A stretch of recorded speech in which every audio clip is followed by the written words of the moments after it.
Hello my lovelies, welcome back again to my YouTube channel. My name is Princess, and if today is your first time seeing my channel, you are very much welcome. Kindly hit on the subscribe button and please don't forget to turn on the notification bell so that you will be the first to be notified whenever I upload a new video. In today's tutorial, I'll be sharing with you all how to make this beautiful turtleneck ball dress. Can you see how beautiful it's looking? Okay, also I'm going to be teaching you how to draft, how to cut, and how to sew this beautiful ball dress. Okay, so just relax and let's enjoy it together. Thank you so much. All right, so to sew this beautiful flay turtleneck ball dress, we have to start by showing you the materials that I'll be needing. Okay, so first you need your lace fabric.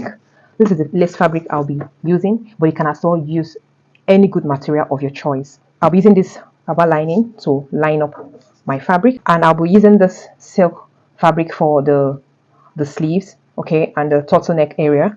We'll be needing our crinoline, of course, for us to achieve the beautiful peplum. Make sure to use the soft type so that it can bounce up and give us the wavy effects that we actually need. We'll be needing our zipper, matching color zipper, and a matching color thread. So next we start by drafting out the pattern. The first thing you'll be needing is to measure out the half length of the child. So the half length I'm working with is 12. I'll mark it down. Next, I'll divide the chest measurement into 2. This is 27 divided by 2, and we have 13.5. I'm going to add 2 inches to 13.5, and I'll be marking it here so that we can be able to plot out the front pattern and also the back pattern at the same time. Next, I will divide it into 2. Remember, we are plotting the front and the back pattern, and I'll mark it here. Next, I'll connect these lines. Now we have my front pattern and my back pattern. Next thing, I'll divide my, remember this is our starting point. Every measurement starts from here and goes down. So I'll divide my shoulder measurement divided by 2, give me 5.5. I'll mark it here. I'll quickly do the same thing for the back. I'll mark shoulder divided by 2. And from this point, I would like to come down by 1 inch for the shoulder slope. So I'll mark 1 inch here. I'll come down again for the back by half an inch. I'll mark it there. So the next thing is for us to determine the neck width and the neck depth of this child. And formula for that, we have chest divided by 12. So whatever thing you have, you put it down here. So I'll be marking it out immediately.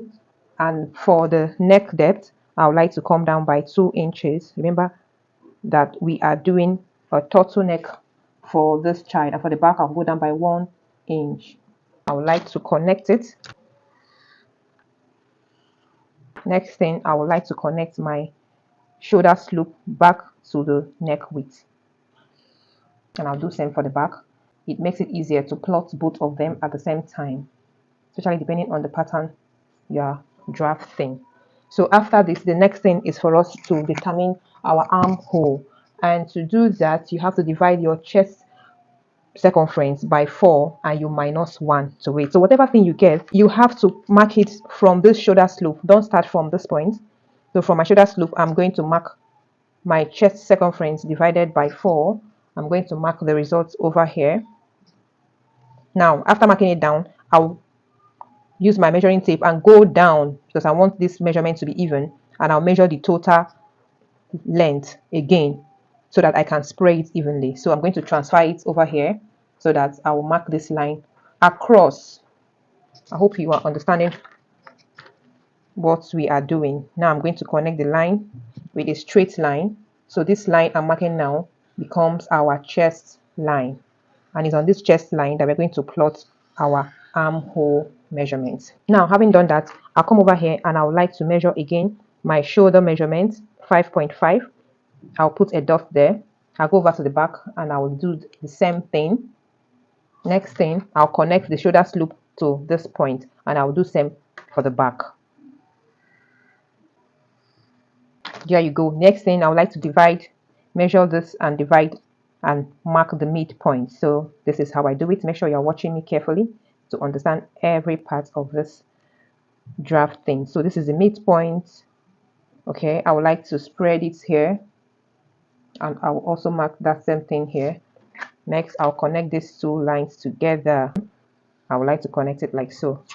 Now coming in with my measuring tape, I would like to measure 0.5 in like so, and I'll go over to the back and I'll do the same thing. I would like to do this very thing I'm doing now, connecting for my shoulder loop.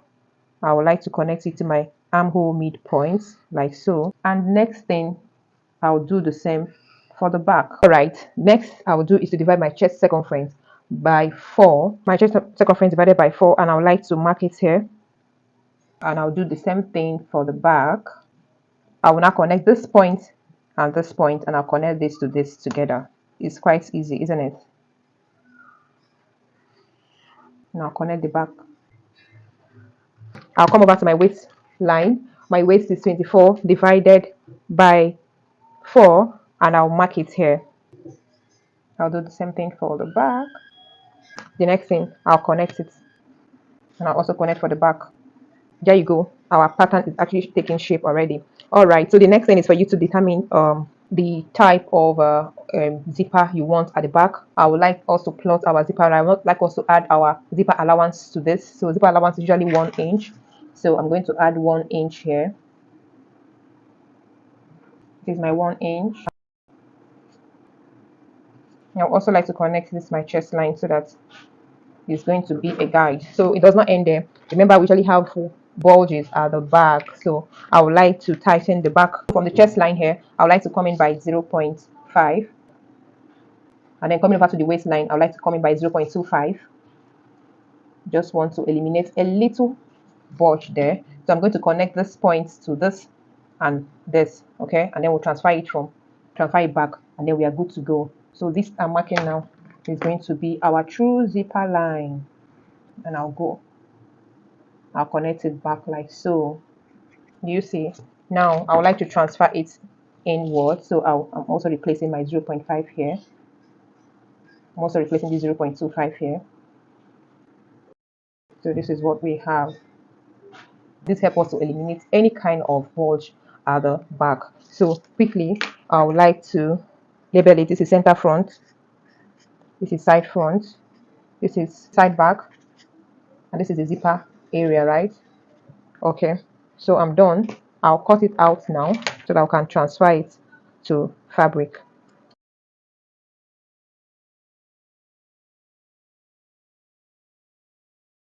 So material are our pattern papers, okay? This is our front pattern and this is the back pattern. So the next thing I'll be doing is to transfer this pattern to our fabric, and then we'll continue.